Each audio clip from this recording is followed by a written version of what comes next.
London, always hungry for a good scandal, stopped breathing the moment Rose Sinclair, now once again Her Grace the Duchess of Westmere, crossed the city gates beneath a relentless rain and a gaze cold enough to freeze sin itself. It was said she had vanished for an entire year to lick the wounds left by a ruined marriage. Others swore she had fled to the countryside with a French painter. What no one knew, and what Rose would never confirm, was that she had not returned to be forgiven, but to seek revenge. Her husband, the enigmatic and impenetrable Jack Cavendish, Duke of Westmere, had sentenced her to the cruelest punishment of all: silence. When ladies whispered scandals behind lace fans and gentlemen wagered on her honor, Jack said nothing. His pride was the blade, her reputation, the blood. But fate, ever fond of theatrical turns, handed her a clue. A letter found among her late father's papers. Written in faded ink, it hinted that the betrayal which had destroyed her marriage was an ingenious trap, woven by someone close to the Duke. And so, Rose returned to Westmere Manor under the guise of reconciliation, determined to uncover the truth. Yet what she found was a house stripped of laughter, gardens left to die, and a man broken. The once proud Duke was now a shadow of himself, haunted by guilt, sleeplessness, and a pain no physician dared to name. And still, he looked at her as if every weary beat of his heart were an unspoken plea for forgiveness. As Rose follows the trail of whispers and missing letters, she discovers something she never expected. Love can survive, even shame. The letter that ruined her life may have been forged. The maid who disappeared may have known too much. And the Duke, her supposed betrayer, may in truth have been her protector all along, even at the cost of his soul. Now, caught between the desire for justice and the memory of a love that refuses to die, Rose must decide whether to expose the truth or let the past rest with its ghosts. But there is one thing even the Duchess cannot ignore. Somewhere in the cold corridors of Westmere Manor lies a hidden journal, and inside it, a confession capable of rewriting everything she ever believed about betrayal, love, and redemption. And when that journal comes to light, what remains of them may be nothing more than the echo of a love that dared to defy destiny. Who forged the letter, and what does the Duke still hide, even when he swears he has confessed it all? London, 1842. The city hums with carriages, rain, and rumor. Tonight, rumor wins.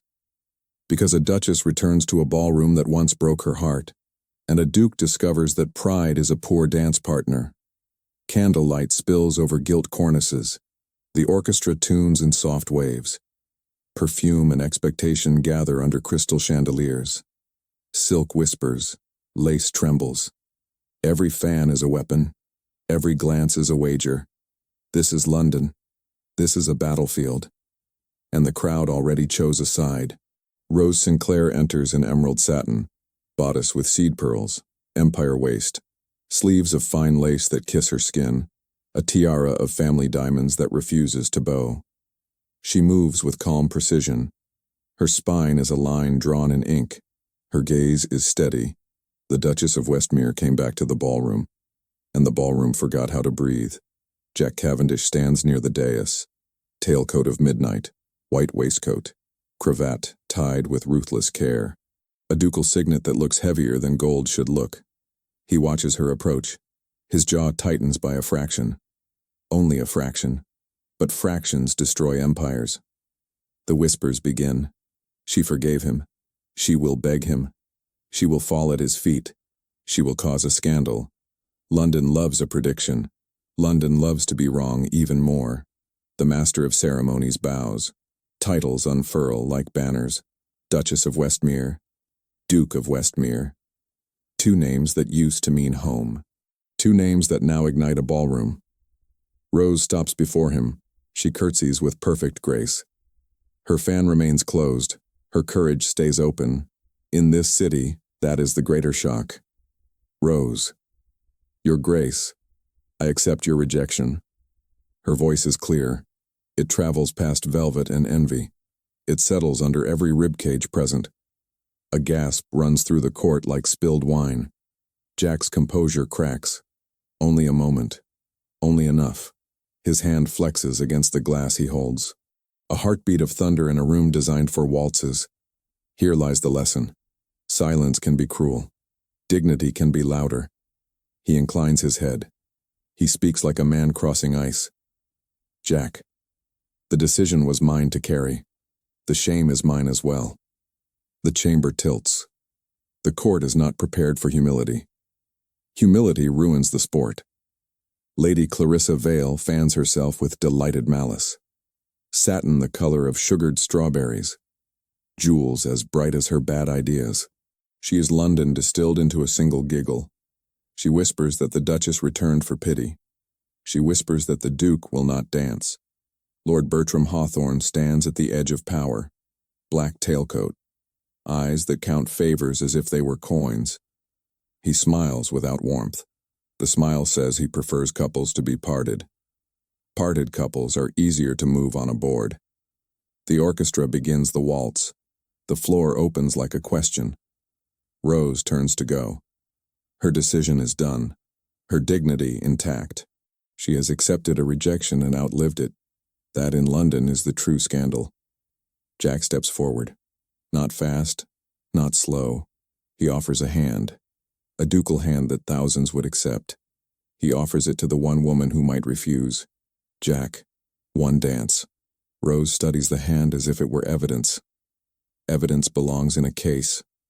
Cases belong in notebooks. Notebooks belong in a hidden drawer at Westmere Manor. The thought lands like a pin on silk. Rose. I will not be the object of your apology in public, Jack. Then let me be the object of your disdain in private. The court leans in. Even the chandeliers listen. She places her fingers on his palm. Not surrender. Strategy. The pair move to the center. Strings rise, velvet watches, they dance, skirts flare. Coattails cut the candlelight. Gloves brush. Breath catches. The orbit tightens. The narrator of society, who is always present even when unseen, takes notes. A duchess who will not beg. A duke who cannot breathe. A city that smells blood and calls it roses. He fails to keep his composure. It is quiet, but it is real. A stumble that no one should notice, except everyone notices. Pride is a poor dance partner. The waltz ends. Applause arrives late. Approval tries to pretend it was always here. Rose steps back. She bows her head with polite distance. She turns as if to leave the room and its judgments. A footman in Westmere livery approaches. Golden braid. Face pale. He carries a folded card on a silver tray. He looks as if the card could bite. For her grace. Urgent. No quotes. No seal. No courage either, if we are honest. Rose opens the card. 8 words. 8 little steps across a cliff. Do not search the east wing after midnight. The handwriting is unfamiliar. The intent is not. She keeps her face serene. Years ago, serenity was her armor. Tonight, serenity is her blade. Jack watches her eyes change. He has seen that look before. It belongs to storms that choose their target. He offers his arm. The gesture is old-fashioned. Old-fashioned things often save lives. Jack, walk with me. Rose, you had a year for speeches. Jack, I had a year for silence. I was wrong. He says it simply. Simplicity slices through perfume better than a sword. They move through an arch of marble. Past columns that pretend not to listen. Past portraits that absolutely do. Into a side gallery lit by a spill of moonlight. Paintings of ancestors stare down in paint and judgment. Rose faces him. Her gown glows green like a promise. Her chin lifts like a verdict. Her eyes are not kind, but they are fair. Rose, the court heard me accept what you chose. Rose, now hear me. Rose, I will learn who forged that letter. Rose, I will seek the maid who vanished. Rose, I will open every drawer at Westmere Manor. Rose, and if the truth condemns you, I will not hesitate. Jack absorbs each sentence as if it costs him breath. It does. Jack. Then take the keys. He sets a small ring of iron on a marble plinth. Keys that sing of cellars and attics, of libraries and east wings, of locks designed to keep secrets from women who do not accept locks. He meets her gaze. There is fear there, not of her, of losing what remains when pride is done. Jack. There is a room I never enter. Jack. Not since that night. Jack. If you must search, begin anywhere but there. Advice is a strange thing when offered so late. A shadow moves at the far end of the gallery. Someone listens where no one should listen. A figure disappears behind a curtain of French damask. Only cowards and conspirators like fabric that much. Lady Clarissa drifts in with a smile sharp enough to cut ribbon. She comments on the moon. She comments on the art. She comments on how swiftly a duchess can forget a humiliation when there is a duke at hand. She leaves the scent of candied roses and fresh trouble. Rose pockets the card. She keeps her poise. She keeps her plan. She keeps the keys. The ballroom surges again. A new dance begins. A new rumor is born. It wears lace and malice. It grows teeth before the second chorus. Jack offers a carriage to return her to Westmere. She refuses with a smile that tastes like steel. She prefers the rain. Rain does not lie. Rain tells the street everything. Outside, London sighs under a wet sky. Gaslight halos the night. Wheels hiss. Hooves drum. The city applauds the brave and punishes the proud, sometimes in the same hour. Her coachman opens the door. Rose steps inside. The card burns against her palm like a secret brand. Do not search the East Wing after midnight, which is to say, search the East Wing at midnight. She settles against the seat.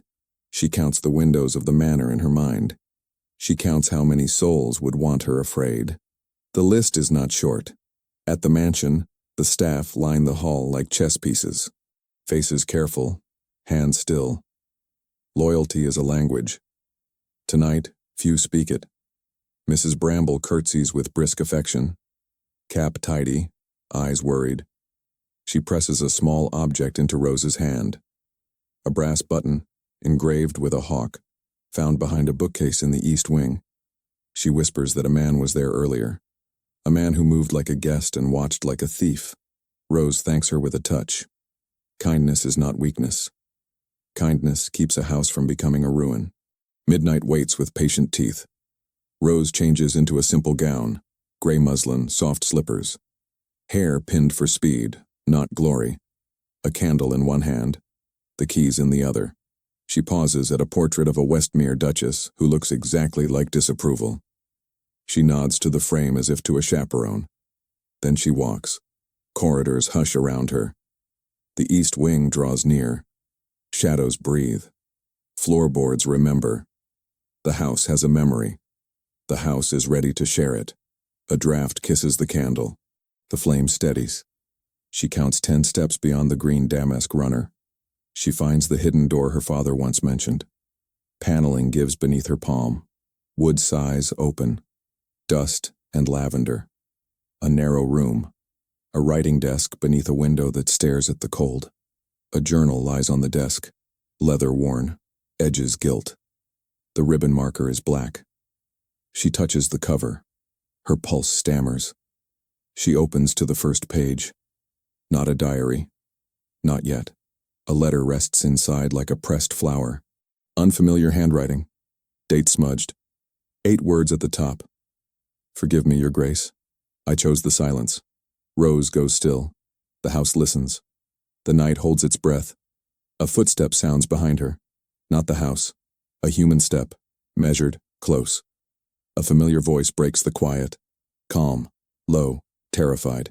Do not read another line. The candle trembles. The keys bite her palm. London turns the page with her, and the chapter ends where courage begins.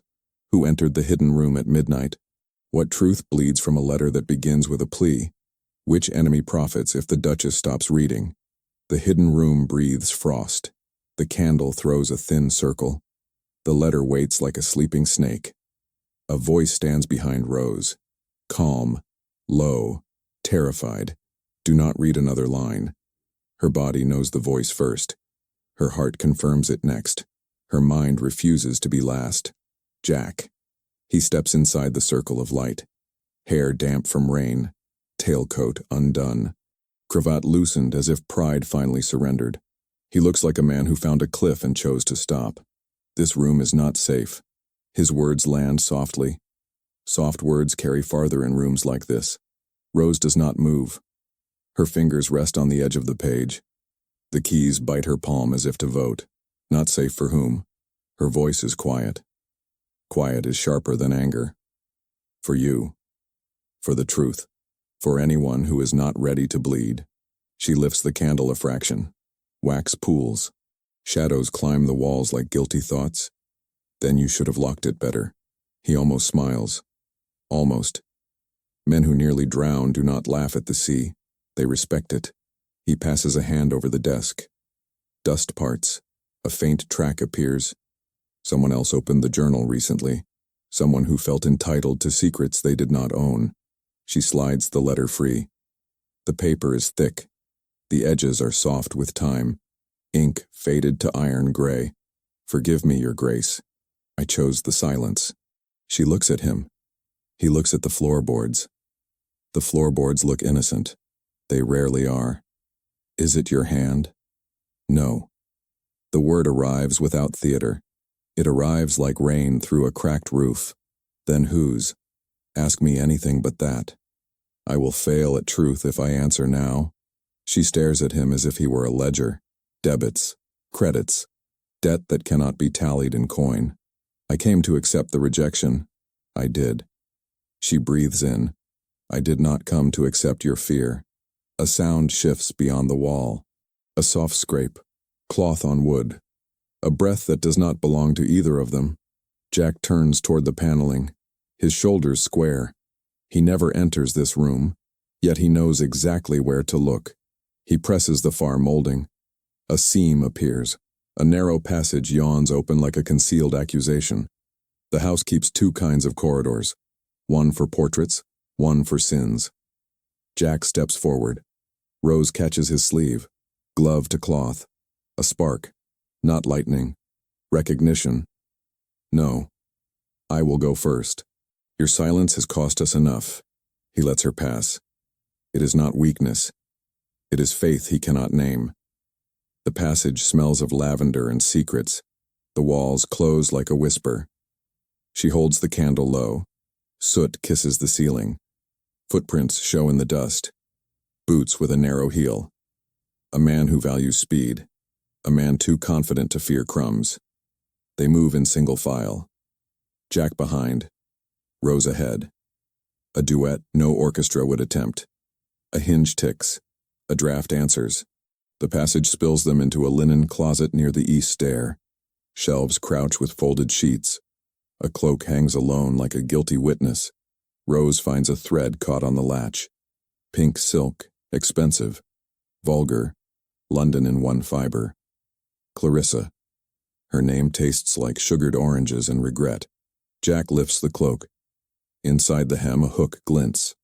Small, sharp. Useful for retrieving papers from tight spaces. Thieves come in silk. Rose pockets the thread. Evidence is not glamorous. It is necessary. They slip into the corridor. A long carpet runs like a second tongue. Portraits line the wall with bored disapproval. At the far end, a figure rounds the corner at speed. Rose steps into the light. Stop. The command is cool as marble. It lands with the weight of a title earned the hard way. The figure freezes. A housemaid turns. Face pale. Cap askew. Hands empty.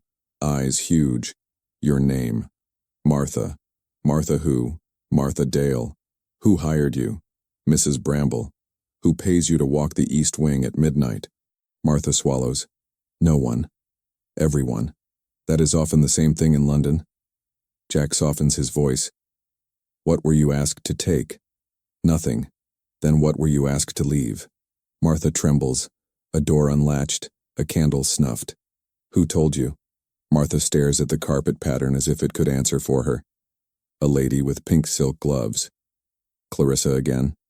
A theme emerges. Themes are useful. Villains love repetition. It makes them feel immortal. Rose nods to Martha. Go to Mrs. Bramble. Tell her the Duchess requires a bed prepared in the green chamber. Tell her the Duchess will speak with you in the morning. Tell no one else, not even the furniture. Martha flees down the corridor with gratitude in every step. Kindness is leverage. It opens more doors than keys do. Jack studies Rose. You wore armor to a ball. You wear mercy to a hunt. You will win. She ignores the warmth in his voice. She refuses to ignore the warmth in her chest. Attraction is not a strategy. It is a storm. Smart women carry umbrellas. Smart women also dance in the rain when it matters. They return to the hidden room. The candle coughs. The journal waits. Rose sets the letter back on the desk. If Clarissa wanted me away from this room at midnight, then midnight is when I must be here. She lowers herself into the chair. She opens to the next page. A list appears in a neat masculine hand. Not confessional. Operational. Payments, dates, locations.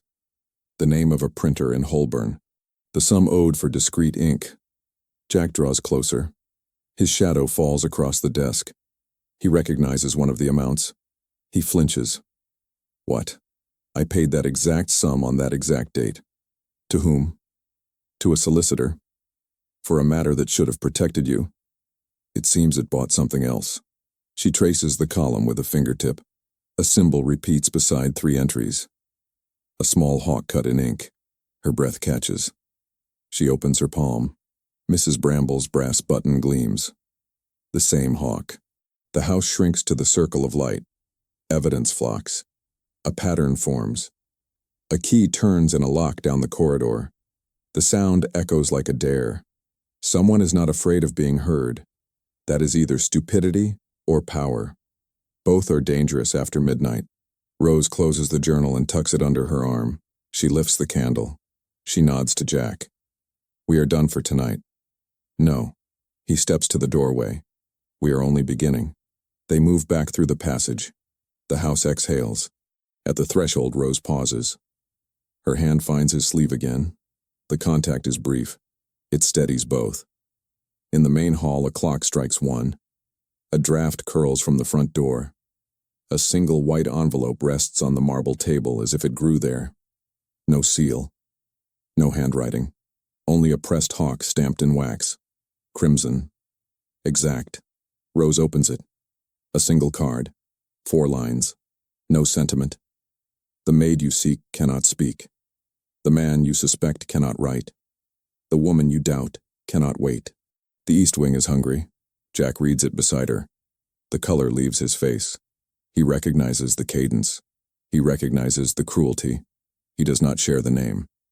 Tell me. She demands the one thing he has withheld. He folds the card once, twice. He sets it down like a guilty prayer. Tomorrow. At dawn. In the conservatory. Bring a dress you do not mind ruining. She wants to rage. She opts to think. She nods once. She turns for the staircase. At the landing, she looks back. He stands in the dim like a confession that learned to walk. She climbs. He remains. In the green chamber, she sleeps with her hand on the journal. A duchess does not misplace her war. Dawn arrives with a tender cruelty. Mist swims in the garden. Songbirds audition for a better world. Rose binds her hair with a ribbon the color of resolve. She chooses a simple morning dress. White muslin, green sash. Boots made for truth. The conservatory is a cathedral of glass and fog. Vines climb as if ambition were a plant. Scent of soil. Scent of citrus. Scent of decisions that cannot be unmade. Jack waits among lemon trees. Shirt sleeves rolled, waistcoat discarded, gloves off. He looks less like a duke. He looks more like a man about to pay a debt. There is a gardener by the fountain. Cap low. Back bent. Hands in the water. He does not turn when they enter. He does not need to. Mr. Hollis. Jack's voice is careful. We require the truth. The gardener lifts his head. His eyes are empty of surprise. A scar cleaves his cheek. His mouth does not move when he tries to speak. Only the throat works. A ruined voice that will never cross a room again. Rose understands the second line of the card. The man you suspect cannot write, but he can carve a hawk into wax with a knife. Hollis reaches into his coat. Rose tenses. Jack steps forward without thinking. Hollis withdraws a folded paper. He hands it to Rose with hands that shake. She opens it. A crude map of the manor, a mark at the servants' staircase, a cross over the small chapel by the yew trees, a single word written in a hand that tried very hard to be neat. Confession. Jack meets her gaze. There is fear there. There is hope there. There is the worst thing of all. There is honesty. We go now. Rose tucks the map into her sash. She moves for the door. The gardener catches her sleeve. His eyes plead. He points to his ear. He points to the roof. He points to the sky. Someone listens. Jack takes Rose by the elbow. Not to lead. To shield. They step into the morning. Fog swallows them to the ankles. The chapel waits beyond the yews like a secret keeping its vows. A bell tolls once from the great house. Not the hour. An alarm. The staff begin to move as if rehearsed. Doors close. Windows lock. The manor chooses a side. Rose and Jack run. Boots scatter gravel. Birds explode from hedges. The yews open to a stone arch and a wooden door marked by age and smoke. Rose presses the latch. It gives. The chapel air is cool and old. Candles wait like patient witnesses. A small altar stands beneath stained glass that bleeds color into the dust. A black ledger lies on the altar. Leather cracked. Corners frayed. The hawk embossed in the center. Rose reaches for it. Jack catches her wrist. Wait. She looks at him. He looks at the window. A silhouette darkens the stained glass. A person stands outside on the narrow roof. The shape raises a hand. Something flashes. Metal. Sharp. Prepared to cut the rope of a bell or the thread of a life. The glass shivers. A dart thuds into the wood beside the ledger. Poisoned tip. Feathered tail. Efficient. Merciless. Rose jerks back. Jack pulls her against him. His body takes the danger that never arrives. The dart trembles in the wood. Silence roars. The silhouette vanishes from the window. Footsteps rasp along slate. A figure disappears toward the east wing. Rose turns to the ledger. Her hand hovers. The moment asks a price. She opens it. The first line is the first answer they did not want. The last line is the last answer they cannot avoid. Between them waits the name that will reorder London. The page breathes. The chapter ends. Whose name lives in the ledger with the hawk? Which ally is a mask? Which enemy will confess first when the chapel doors finally close? Rose stands at the altar. The ledger open. The ink uneven. The handwriting elegant but trembling. A list of names. Dates. Payments. Each followed by a single word. Silence. Jack leans closer. His shadow folds over hers. The air between them holds both distance and history. Who kept this book? Rose's voice does not echo. It rules. He swallows. My father began it. Then someone else finished it. She traces the hawk emblem with her gloved thumb. It stains faintly. Fresh wax. Not an old sin, then. A current one. A sound behind them. A hinge breathing. Rose snaps the ledger shut. Jack turns, hand at his waistcoat, reaching for nothing but courage. Lady Clarissa Vale stands in the doorway like a verse of gossip come to life. Pink silk gloves. A smile sugared and sour. Behind her, two men in dark coats linger. Silent. Paid. Clarissa. Rose says the name as one might say plague. Rose, darling. Clarissa's tone drips honey over glass. How dramatic of you to resurrect Westmere's ghosts. Couldn't you simply faint at a ball like everyone else? Jack steps forward. Clarissa, you will leave this chapel. Clarissa arches a brow. And deny London its entertainment. Never. She takes a step inside. Sunlight paints her face like accusation. Her eyes glitter with something less noble than victory.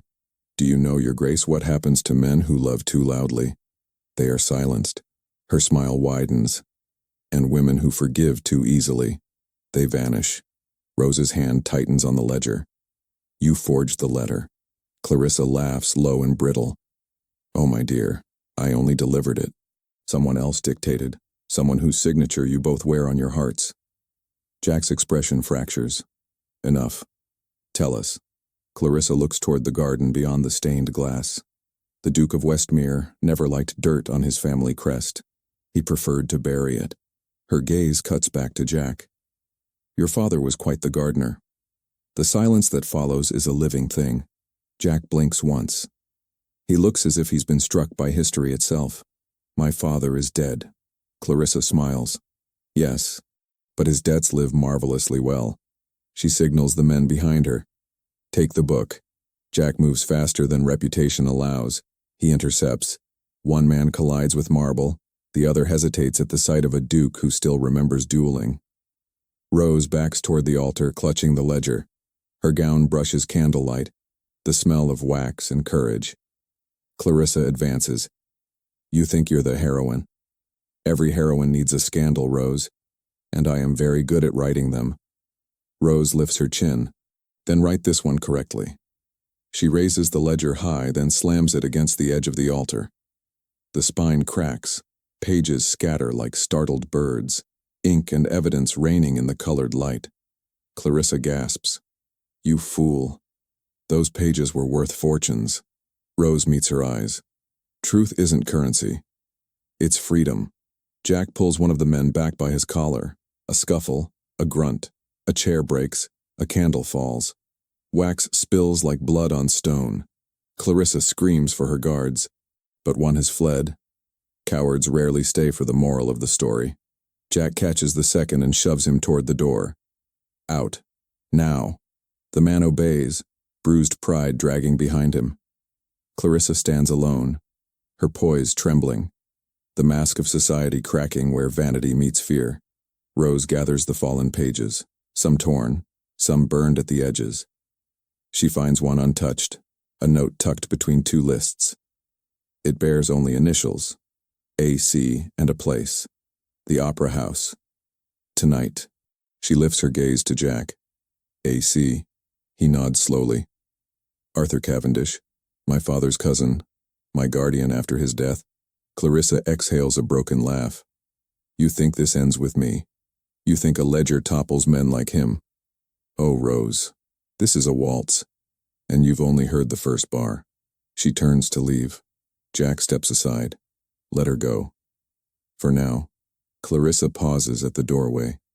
Her voice drifts back. When the curtain rises at the opera, look to the royal box. That's where tragedy loves to sit. Then she's gone. Perfume fading into smoke. Silence filling the chapel again. Rose turns to Jack.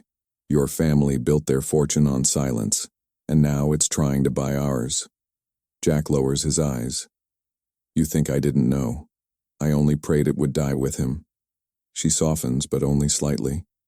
Secrets never die. They change clothes. He gives a short, bitter laugh. You sound like my mother. Then she was right. Outside, thunder rolls like applause from an impatient audience. The sky darkens, though it is barely noon. London loves symmetry. Storms follow scandals. Rose gathers the remaining pages. We go to the opera. Jack nods. He reaches for her hand. Not as command, as anchor. Together. The word lands between them like promise and threat at once. Later that evening, the city gleams with wet cobblestones and nervous anticipation. Carriages line the street outside Covent Garden. Fans flutter, voices hum. The scent of rain and rouge mingle in the air. From a private balcony, London's elite sip scandal like champagne. The Duchess of Westmere and her estranged husband have returned to society. Together, naturally tongues sharpened at once. Rose sits straight, eyes fixed on the stage.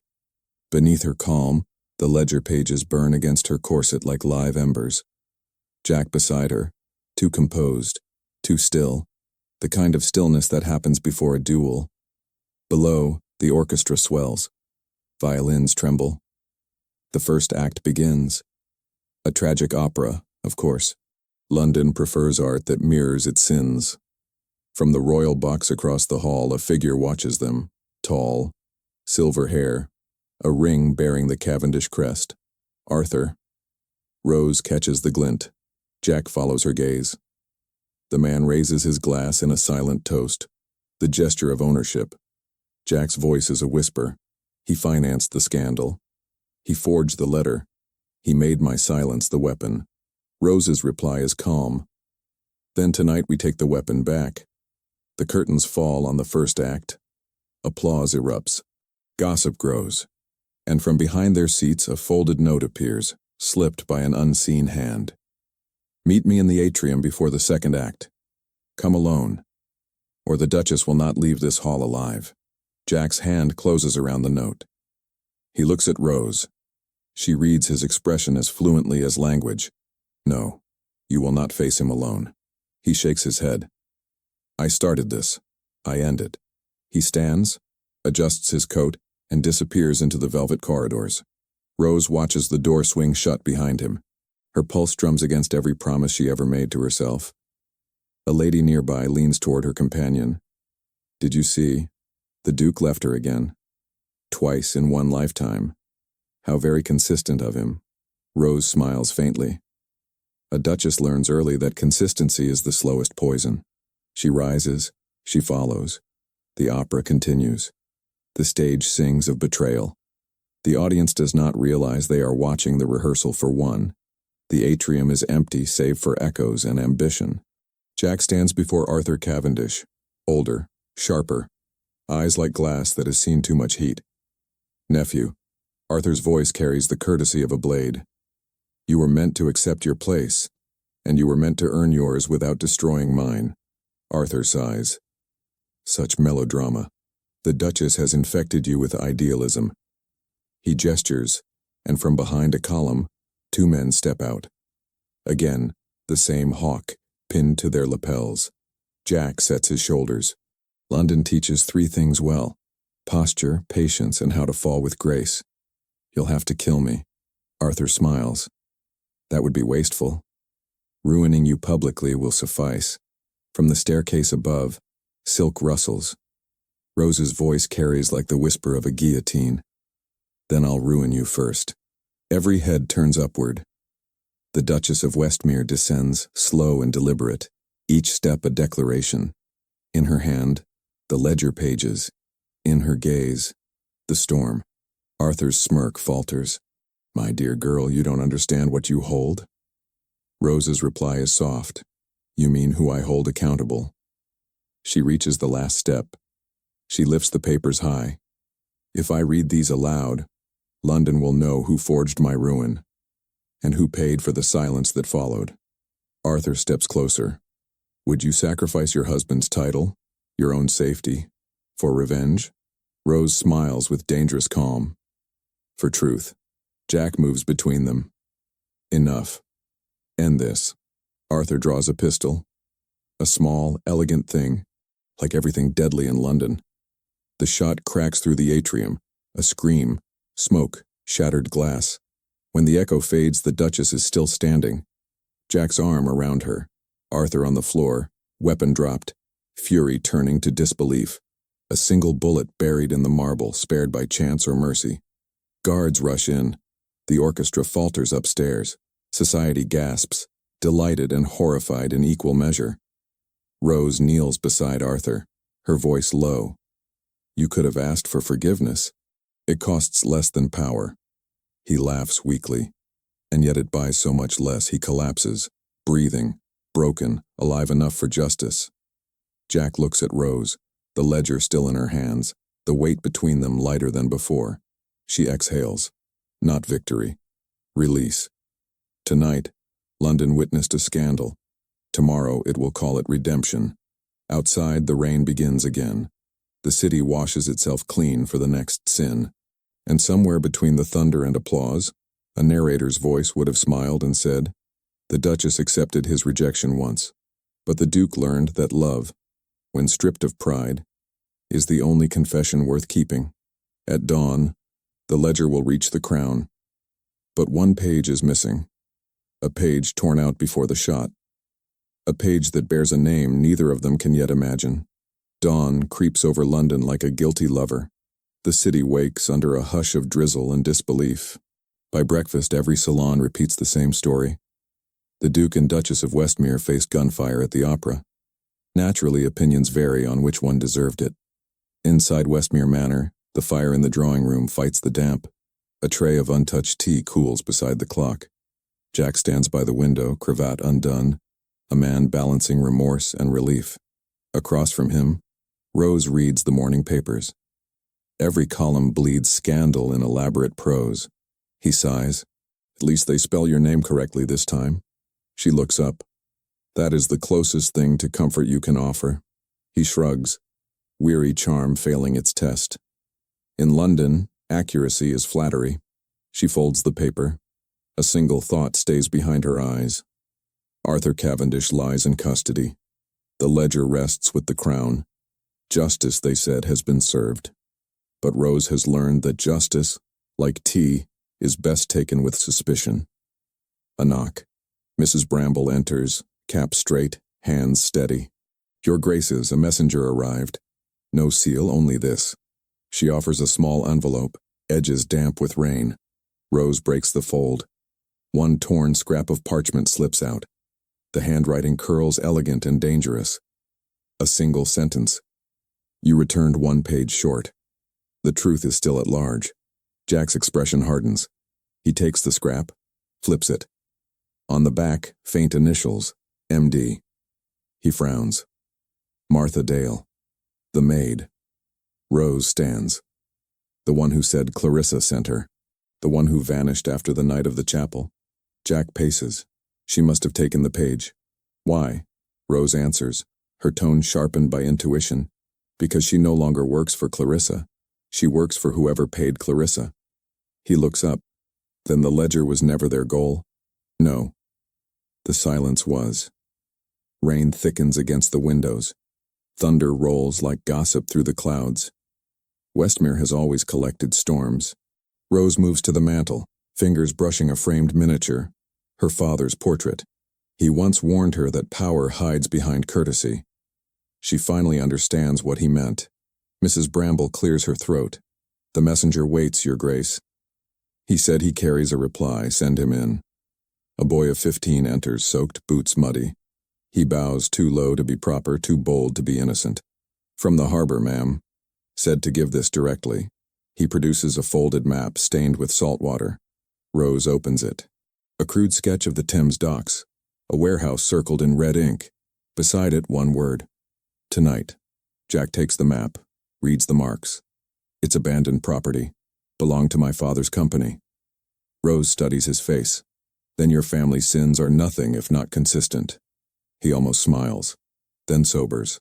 We cannot go alone. She tilts her head. Would you rather bring Parliament? He sighs. Touché. By evening, the Duke's carriage slips into the fog. Rain turns to mist, mist to secrecy. London's river glows dull and gray. Ships moor like ghosts waiting for permission to haunt. The warehouse looms over the quay, iron, timber, and regret. Windows dark. A single lantern burns inside, defying reason. They step down together. Rose in a cloak of deep blue. Jack armed only with resolve. The door creaks open at her touch. Inside, crates line the walls. Dust rises like applause for brave fools. The smell of oil and damp paper. A faint scratching sound. Pen on parchment. In the center, a desk. A woman sits behind it. Candlelight reveals the maid, Martha Dale. Older than fear remembered. Hands ink-stained. Face pale with decision. Your Grace. Her voice shakes. I expected the crown. Not you. Rose steps forward. You have something of mine. Martha nods. Something of both of you. She lifts the missing page. Edges singed. Ink blurred where tears fell before it dried. I tried to burn it. Couldn't. Some truths refuse to die. Jack's tone is measured steel. Why take it? Martha's eyes find the floor. Because it bears a name. The one your father protected. The one Clarissa feared. Rose's heart stumbles. Whose name? Martha looks up, tears brimming. Your mother's. Silence. The word hits like an organ chord struck too hard. Jack freezes. Rose blinks once, twice, disbelief fighting logic. My mother is dead. Martha nods. And still she wrote the last entry. Rose steps closer. Let me see it. Martha hesitates. If I give it to you, you'll understand nothing was as it seemed. She places the page in Rose's hand. The handwriting is delicate, precise, achingly familiar. Dearest Jack, forgive what I could not undo. Your father's silence was mercy. Mine was survival. The Duchess knows only half the truth. Protect her from the rest. The hawk serves the crown. Rose reads it twice. Once as words, once as wounds. She looks at Jack. The color drains from his face. The hawk serves the crown. The symbol. The secret. The entire scheme was not treason. It was commission. His father's debts were payments for information. The forged letter a distraction to protect state secrets. Clarissa, Arthur, they were pawns. Rose breathes out, slow. So I was ruined. For politics. Jack closes his eyes. For a cause my family worshipped more than truth. Martha's whisper trembles. They told me you'd die if I spoke. But they're gone. And you deserve to know. Rose straightens. Her dignity returns like armor fitted anew. Thank you, Martha. But you must disappear. Go north. Find Mrs. Bramble's cousin in York. Tell her you serve under my protection now. Martha sobs with relief, bows, flees into the rain. Jack turns to Rose. So this is the truth. My family betrayed you for the crown, and I kept silent to preserve a name that wasn't worth the ink on its crest. She meets his gaze. And I hated you for a sin you inherited. A pause. The kind that decides futures. He takes her hand. No fanfare. Just contact. I would undo it if I could. She answers softly. You just did. Outside, dawn approaches again. Slow, forgiving. The river swells with pale light. Somewhere, a bell tolls 6. A new day insists on existing. They leave the warehouse together. Behind them, the candle flickers out. The last secret burns itself quiet. In the carriage, Rose leans her head against the window. London stretches, glimmering and bruised. Jack's voice breaks the hush. We can tell the crown, expose the entire order, end the hawk. She shakes her head. No.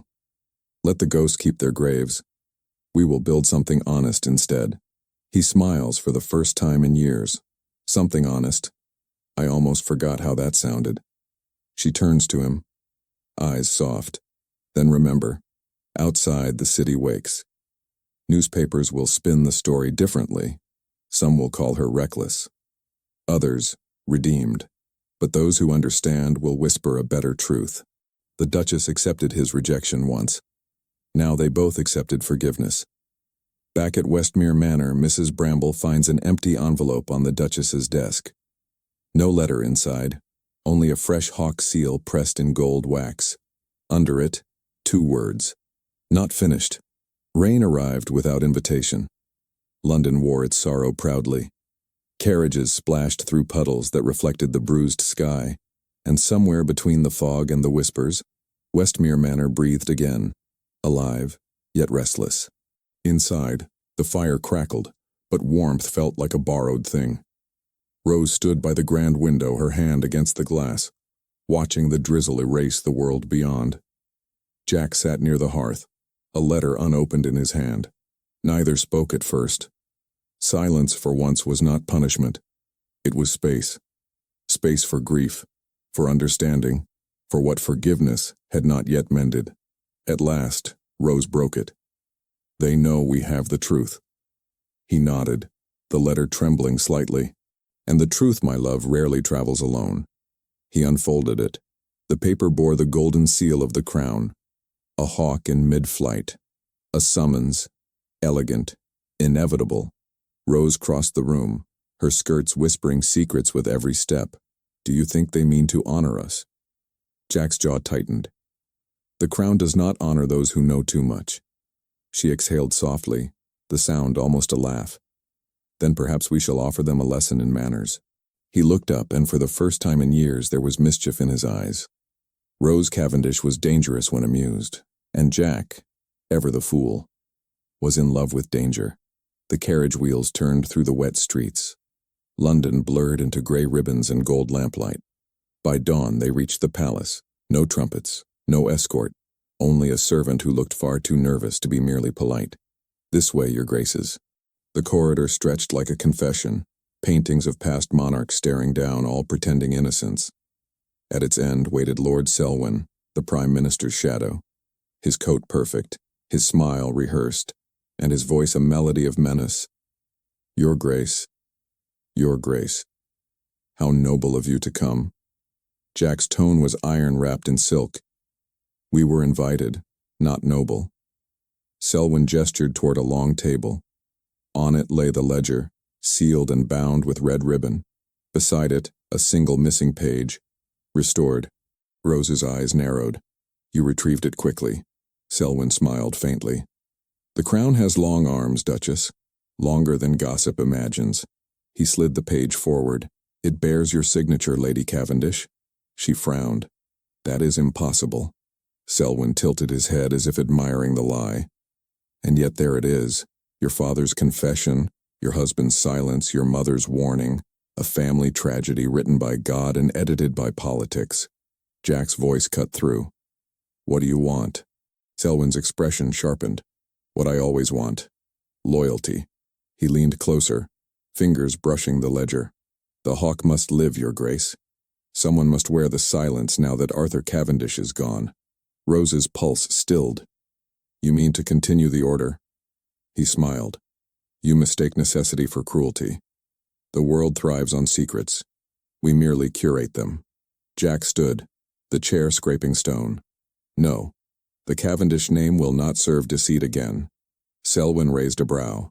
"Then perhaps the Cavendish name will not serve at all." Guards moved. Two behind Rose, one beside the door. Her hand clenched around the cameo at her throat. Inside it, the miniature key from the ledger's lock. She looked at Jack. A silent pact, a heartbeat shared. Rose stepped forward, every inch of her an English duchess. Calm, radiant, terrifying. "You underestimate the weight of a woman's silence, my lord. It crushes reputations far better than any secret society." Then she lifted the key and before anyone could stop her, snapped it in half. A sound like finality. Gasps echoed off the marble walls. Jack moved with sudden precision. He swept the ledger into the fire at the room's edge. Flames caught the ribbon first, then the lies it bound. Selwyn shouted, lunging forward. Guards froze, hesitant, uncertain whom they served now. The smell of burning parchment filled the chamber, sweet, acrid, holy. Rose watched it burn until the last line turned to ash. She looked at Selwyn with a serenity that frightened him more than anger ever could. "The hawk is dead. May truth have the decency to stay buried with it." Selwyn stared at the ashes. "You have no idea what you've done." She smiled. "On the contrary, my lord. For the first time I do." Hours later they stood on the palace steps. Rain had ceased. The city waited, curious and cruel as ever. Jack offered his hand. She took it. They descended together, equal, unbroken. A carriage waited, the same that had carried them through scandal and revelation alike. Inside, Rose rested her head on his shoulder. "Do you regret it?" "Burning the ledger."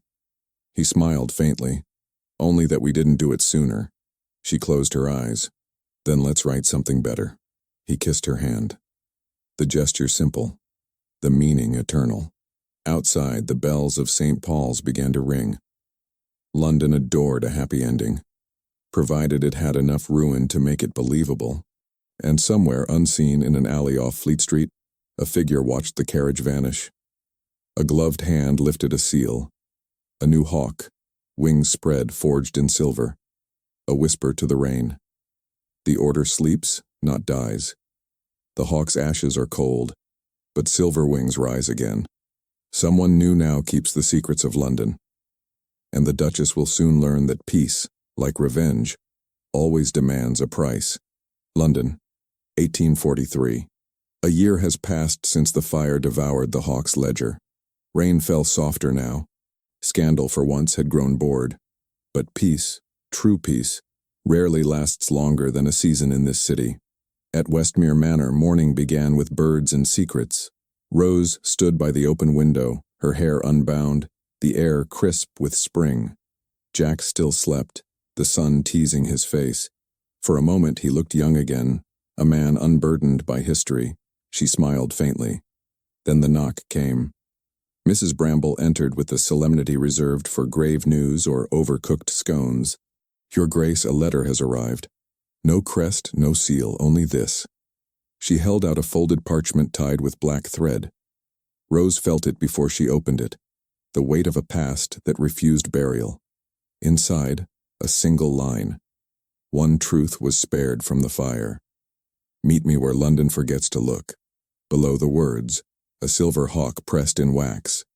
Small, precise. New. Jack stirred. She turned quickly, but too late. He saw the mark.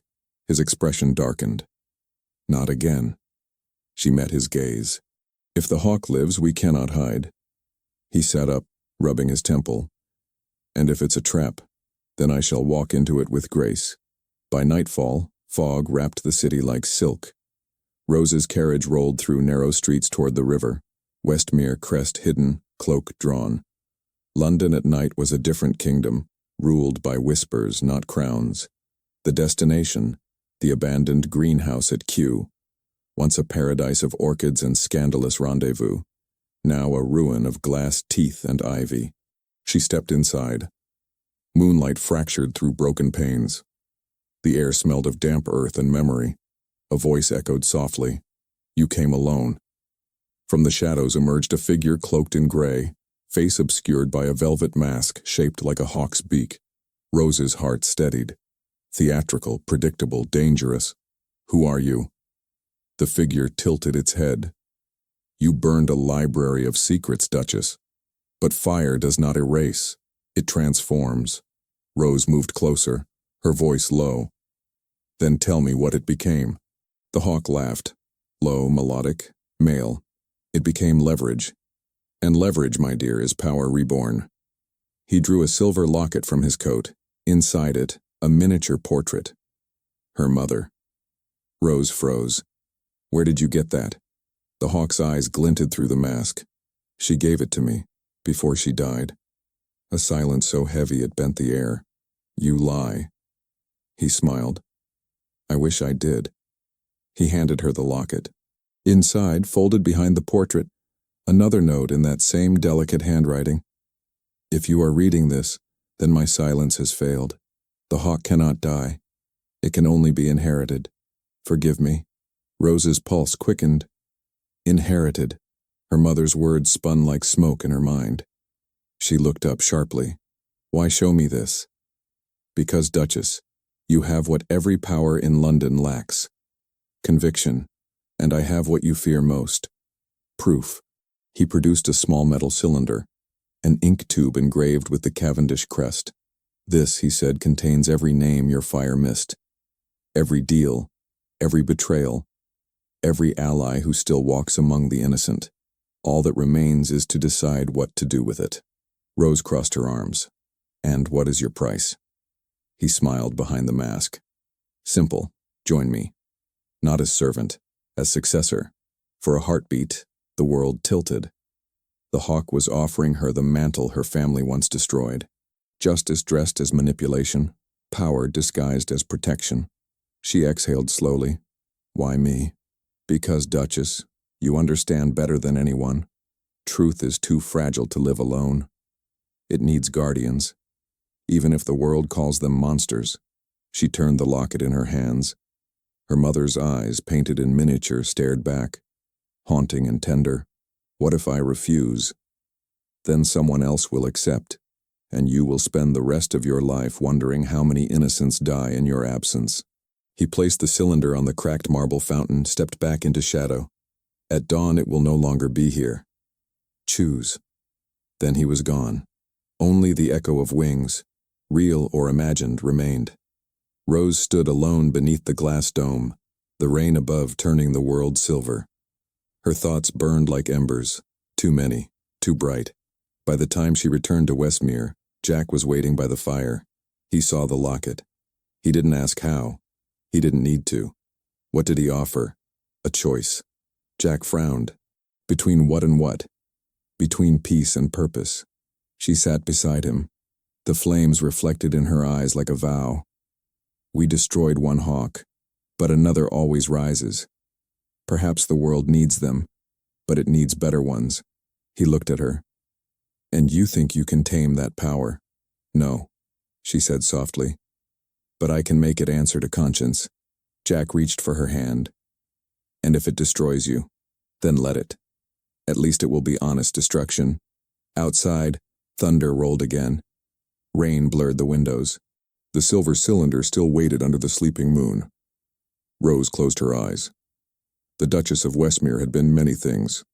A wife, a scandal, a survivor. But tonight, she would decide if she would become a legend. At dawn, only one question will matter. Will Rose take the hawk's power to protect the innocent, or will she burn London's secrets once and for all? Dawn arrived like judgment, slow, golden, and inescapable. The fog lifted over the Thames, revealing a city holding its breath. Even the carriages seemed quieter, as if London itself sensed that this morning would not end as it began. At Westmere Manor, the fire had burned through the night. Jack sat in the library, half-dressed, hair disheveled, papers scattered like defeated soldiers across the desk. He'd been awake since the rain stopped. When Rose entered, the room changed temperature. She wore a gray silk gown, unadorned, her face calm, her eyes unyielding. In her hand, the silver cylinder. Jack rose immediately. You went back. She nodded once. I had to. He looked at her as if seeing a stranger and a savior at once. And did you bring salvation? Or the devil's second coming? She placed the cylinder on the desk between them. The metal gleamed faintly in the firelight, humming with the kind of danger that comes from truth waiting to be unleashed. Inside, she said, are the names of every noble, merchant, and politician who ever served the Hawk's order. Their fortunes, their crimes, their sins disguised as patriotism, all of them. Jack studied it. If we deliver this to the crown, the order dies. If we burn it, the world forgets. He looked up. And what will you do, Rose? She smiled, small and heartbreaking. Neither. He blinked. Neither. She turned toward the window. The morning sun was pale and watchful. The city looked almost innocent from here. Almost.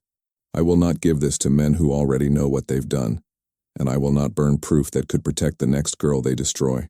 She touched the glass with her fingertips. I will hide it somewhere the powerful cannot reach, but the desperate can find. Jack stepped closer. You mean to make the truth dangerous again? No. She looked over her shoulder. I mean to make it free. He exhaled, half a laugh, half surrender. You're terrifying when you're righteous. She turned fully now, closing the space between them. Then you should thank God you're on my side. Later that morning, they rode together toward the outskirts of London. The city thinned into countryside. Smoke gave way to green.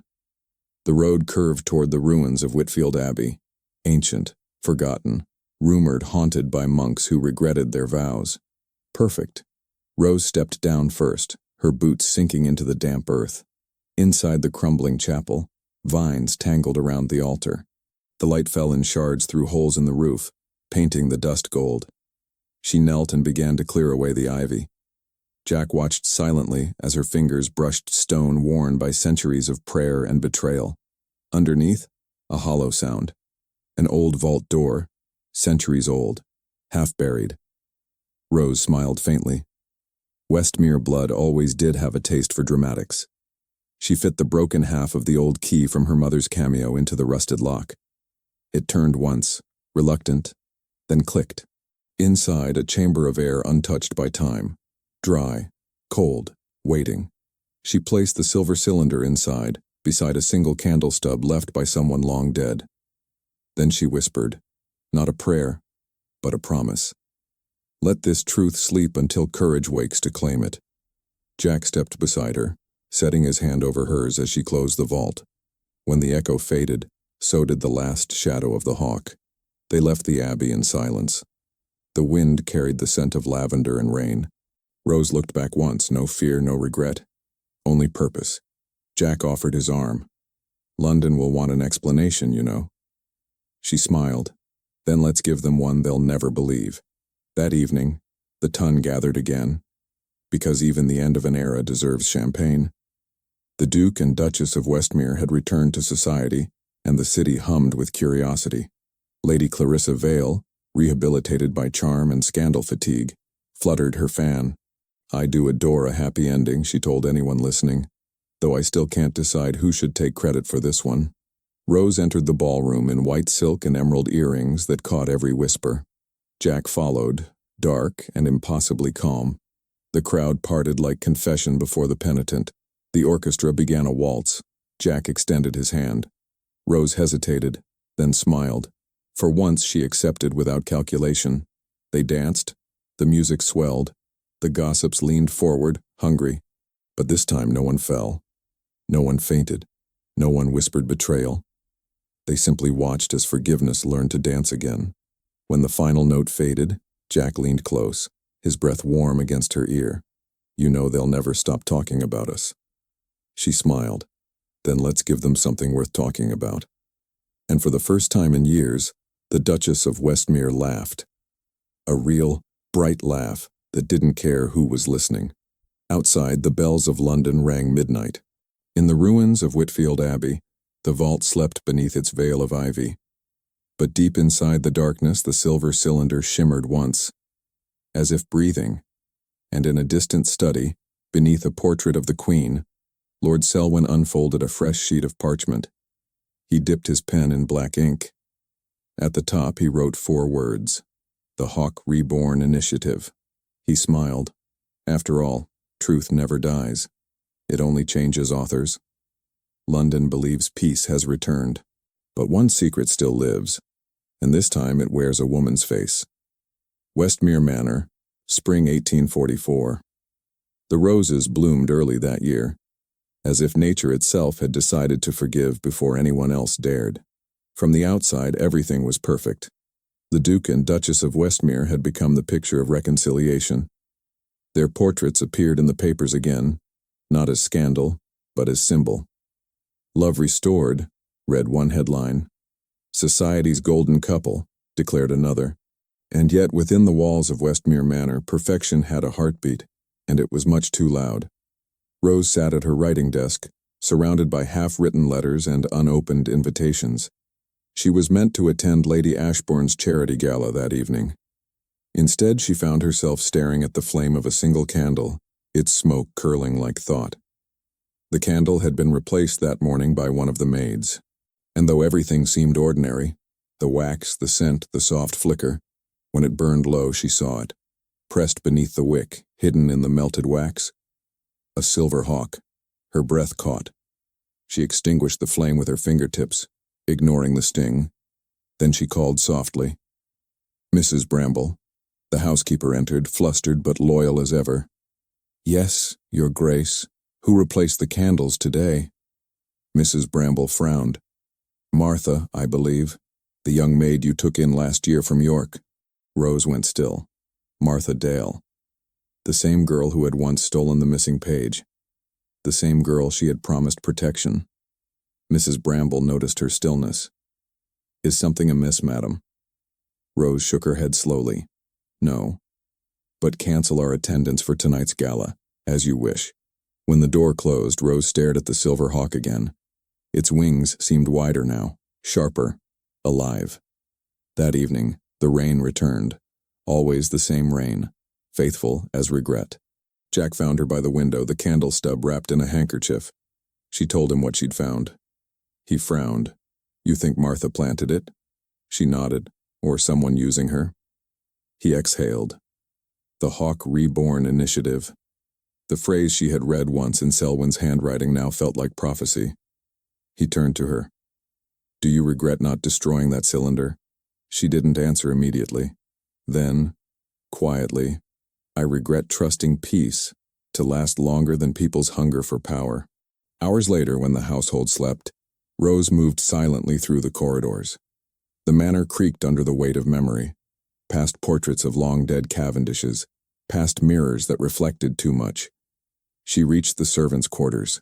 Martha's room stood at the end of the hall, door ajar, candle flickering. Rose pushed it gently. The bed was empty, but on the small table beside it lay a folded parchment sealed in black wax, her own name carved into it.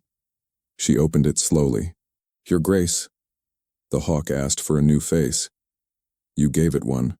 Meet me where the river divides. Midnight. Alone." She read it twice, then folded it back. Her pulse steadied into something dangerously calm. At midnight, the Thames looked like molten silver under the moon. Fog drifted low, wrapping the riverbank in secrecy. Rose's cloak clung to her as she stepped out from her carriage. A figure waited near the water's edge. Small, still. Martha.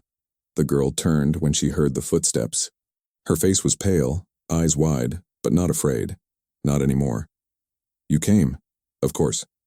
You sent the candle." Martha nodded. "I had to warn you. They're using your name." Rose froze. "My name?" "Yes. The new hawk. They call themselves the Shadow of the Duchess." The words felt like a physical blow. Her mind ran cold. "Who leads them?" Martha hesitated. "He said you'd understand once you saw this." She handed Rose a folded paper, edges damp from the river. Inside, a crest, the Cavendish seal, but altered. The hawk now perched upon a crown of thorns. Below it, a signature, Lord Selwyn. Rose's vision blurred. He hadn't rebuilt the hawk. He'd turned it into something far worse. Martha's voice trembled. "They recruit the poor, the desperate. They promise protection in your name. They wear your symbol, Your Grace. They say you're their queen." Rose's knees nearly buckled. "No." She took a step toward the river, clutching the seal. The fog thickened, swallowing sound. Somewhere in the mist, a voice whispered, low, male, calm, far too familiar. "You made truth free, Duchess. Now it belongs to those who know what to do with it." Jack. She turned sharply, but Jack wasn't there, just the echo. She reached for her dagger, small, hidden in her sleeve. Martha grabbed her wrist. "Don't. He's everywhere, Your Grace. Every newspaper, every servant, every whisper. The hawk lives through rumor now." Rose took a slow breath. "Then we turn rumor into weapon." She looked toward the river, the reflection of gaslights trembling on the surface. A thought formed, sharp as glass. If Selwyn used her name to control London, then she would use his own creation to destroy him. By dawn, she returned to Westmere Manor soaked, shaking but alight with purpose. Jack met her at the door. He saw the seal. He saw the look in her eyes. "What did you find?" Her answer was quiet, but absolute. "A ghost. And I intend to haunt it." The following week, London awoke to a scandal of delicious confusion. A letter appeared anonymously in every major newspaper. It bore the Duchess's name. It called for truth, reform, and the exposure of those who fed on silence. It accused no one directly, but its tone carried fire. The Shadow of the Duchess, the papers called it. Society trembled between admiration and fear, and Lord Selwyn smiled over his morning tea. As planned, in her effort to destroy the hawk, Rose has accidentally become its myth. The city now worships her as the leader she vowed never to be. And someone, perhaps closer than she dares imagine, is using that myth to bring London to its knees. London. Late autumn of 1844. Fog clung to the city like an apology. It blurred faces, softened sin, and made legends look mercifully human. And this season, London had chosen its favorite legend, the Duchess of Westmere. At first, it had been harmless. A letter in the paper, a speech misquoted at a charity event, a pamphlet printed in the poorer districts bearing her initials, R.C., for Rose Cavendish. Soon there were hundreds. They called her the Duchess of Truth, a woman brave enough to speak against Parliament, noble corruption, and the fading empire's lies. A symbol for those who hungered for justice but could not afford the price. She read every headline in silence, and hated them all. Jack watched her from the doorway of her study, arms crossed. He had learned to recognize that stillness in her, the kind that came before storms. "They've turned you into scripture," he said quietly. She didn't look up. "Then London has finally learned to worship something real." He frowned. "You don't mean that." Rose closed the newspaper and met his gaze. "No. But I can't stop it either." Later that day, a messenger arrived breathless from Whitehall. A summons. Again. Lord Selwyn requested her presence on behalf of His Majesty's government. Rose smiled faintly at the irony. When governments need absolution, they always call on women to provide it. Jack offered to come with her. She refused. "The last time we walked into his den together, we burned a ledger and nearly died. This time I'd prefer to negotiate on my own terms." He stepped closer, voice low. "You've started to sound like him." The words hit harder than he meant them to. For a moment she looked hurt. Then the mask returned. "Perhaps I finally learned how to speak his language." The carriage stopped before the ministry. The building loomed gray, ancient, self-righteous. Rose stepped inside without hesitation. Selwyn waited in his office, sipping brandy like patience personified. His hair had gone whiter, but his smile remained practiced. "Your Grace." He gestured to the chair opposite him. "How good of you to return to public life. London needs stability. And you, my dear, are the very picture of it." She sat without smiling. "You mean control." He raised his glass. "Control is simply stability with manners." She ignored the quip. "You're behind this. The letters, the myth, the Duchess of Truth." Selwyn chuckled. "I merely allowed the public to believe what it already desired. A heroine, a savior, a voice too elegant to question." Rose leaned forward. "You used my name to rebuild your order." He didn't deny it. "You burned my network to ashes. I needed a new symbol. Yours was free." He smiled softly, and rather effective. Her jaw tightened. "Then what do you want now?" Selwyn's tone became almost tender. "Your cooperation? You already hold the city's heart. Imagine what you could do with its power." She stared at him. Long, steady, dangerous. "I would destroy you with it." His smile flickered. "You think you can separate myth from the man who wrote it? You can't, my dear Duchess. I don't need to command the people anymore. They follow you. That is my victory." He rose, walking toward the window. "You should be grateful. I made you immortal. Without me, you would have remained a tragic wife in a fading scandal." Rose stood slowly, every word laced with precision. "You mistake immortality for imprisonment, and I've broken better chains than yours." She turned for the door. Selwyn's voice followed, smooth and lethal. "If you walk out, London will crumble under your name. If you stay, we rebuild it together." She paused just long enough to whisper, then let it crumble, and left. That night, the city changed. Rumors spread like fever. The Duchess of Westmere was said to be plotting revolution. She had secret alliances with radicals, with reformists, even with the crown's enemies abroad. Every salon buzzed with questions. Every tavern echoed with toasts to her courage, or curses at her name. Jack returned home to find Westmere Manor surrounded by curious onlookers and trembling servants. He pushed through the chaos and found Rose in her study, ink-stained, furious, writing faster than fear. "They've declared you dangerous," he said. "Congratulations. You're officially British royalty now."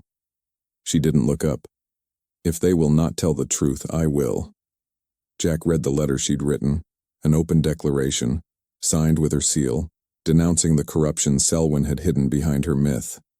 It was brave and suicidal. He placed a hand over hers. "If you publish this, you give him the war he wants." She met his eyes. "Then let him have it. But this time, the people will know which side I'm on." He hesitated, then whispered, "And which side am I on, Rose?" The question lingered between them, like the first drop of rain before a storm. By morning, her letter was everywhere. The Ton called her reckless. The poor called her saint. The Crown called her a problem. Selwyn, however, called her inevitable. He stood at his window overlooking the city, newspaper in hand, a smile playing on his lips. "You've outgrown my control, Duchess. Excellent. Now you'll need me to survive. Back at Westmere, Jack found Rose watching the rain again. It always rained when her world shifted. They're calling for your arrest. She didn't flinch. Then let them come. He stepped forward, voice breaking. Do you even know who you are anymore? Her reply was soft. No. But I know who they want me to be. And maybe that's enough to end this. He shook his head. It's not enough for me.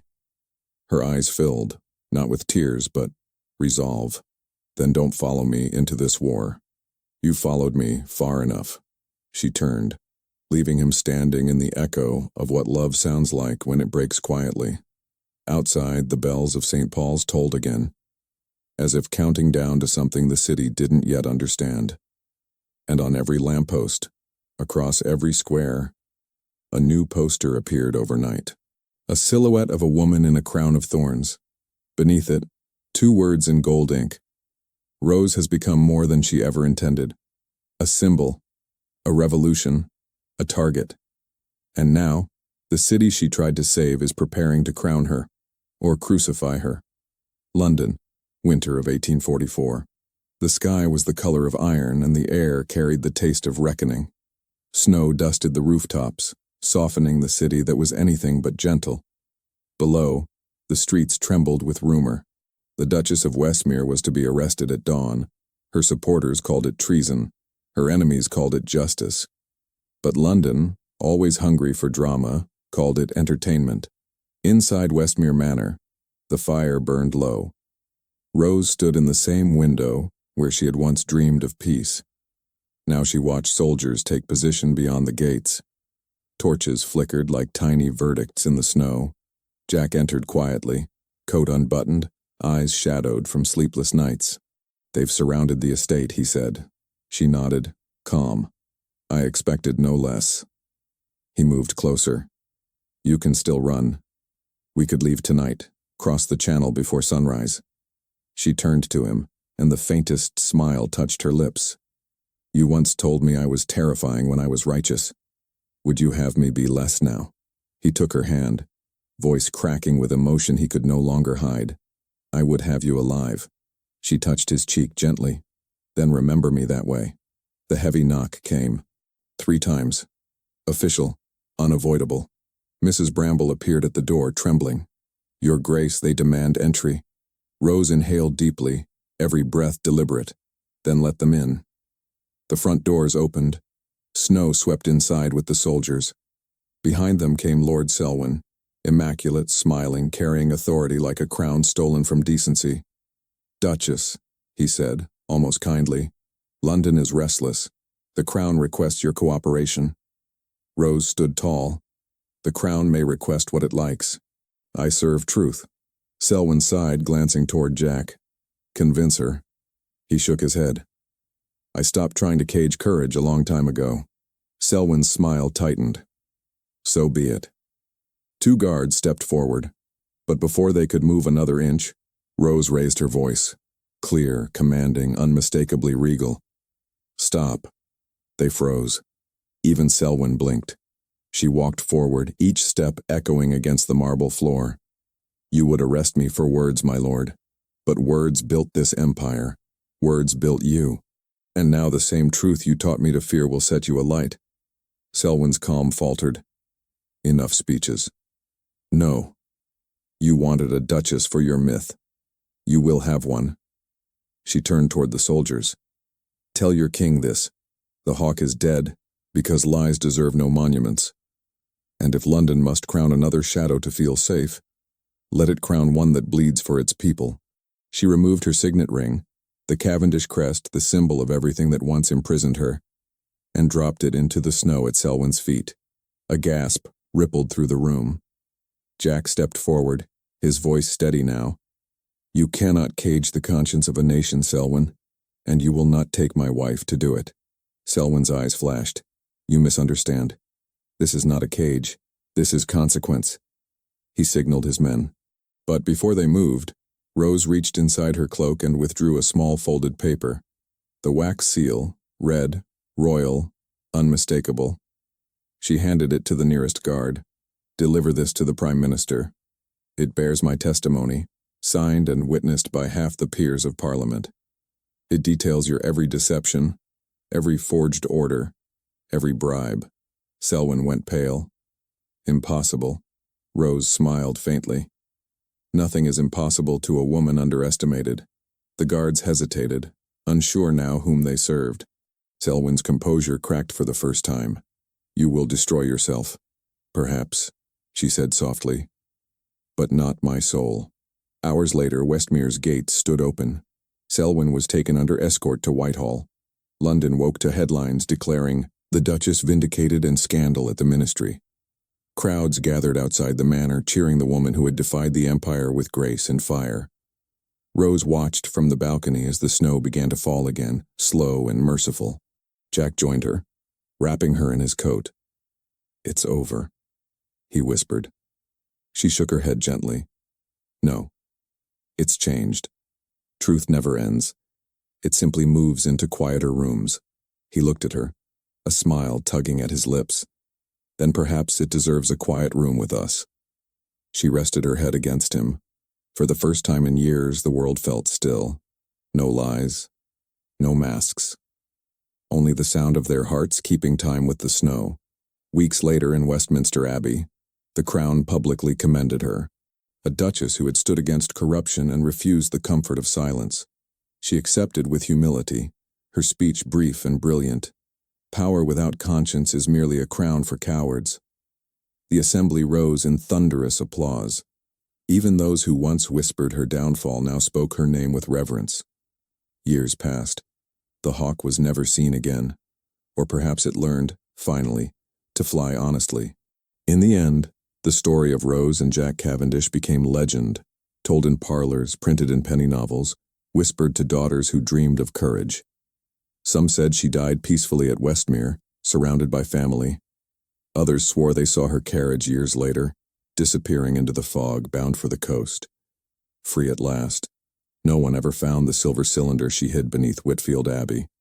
But every so often, when the wind moved through the ruins, it sounded almost like wings. A single letter rests in the archives of the Crown, sealed in emerald wax. It bears no date, no address, only her handwriting, still elegant, still sure. History will call me Duchess, but I was always only a woman, stubborn enough to love and brave enough to tell the truth.